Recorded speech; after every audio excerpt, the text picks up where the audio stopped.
मुंह में लुआठी रेल दे तनी नाती के चोदल आवा। गुरुजी का चला बड़ा राउ नाम सुन ले बानी। बिल्कुल ठीक सुन ले जेकरा पे हाथ धइले बानी वो स्टार हो गइल बा। एकदम हो गइल बा।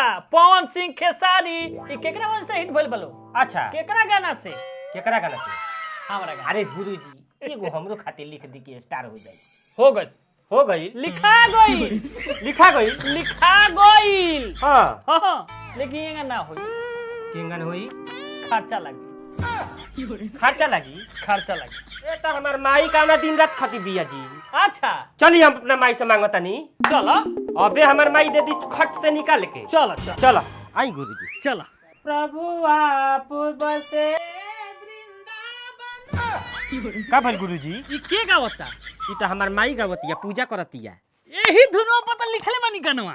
बस तब तो अभी हम स्टार हो गई नी।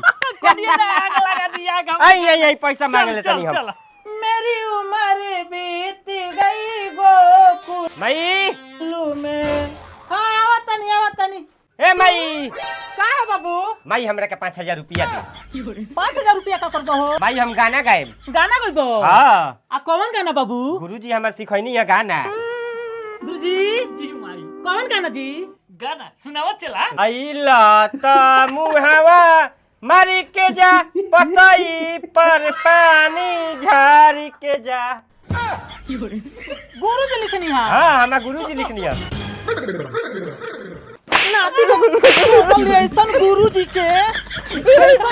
के हम लुआठी लगा दी। आवा नाती के चोदल तू घरे ओइसन गुरुजी के लुआठी लगा दी। बताओ लोग भक्ति धुन नहीं खे छोड़त नतिया के चोदल गाना लिखले बा आ हमरा लइको के सिखा के बिगाड़ता। आ आवा तेरा मुंह में लुआठी रेल दे तनी नाती के चोदल आवा।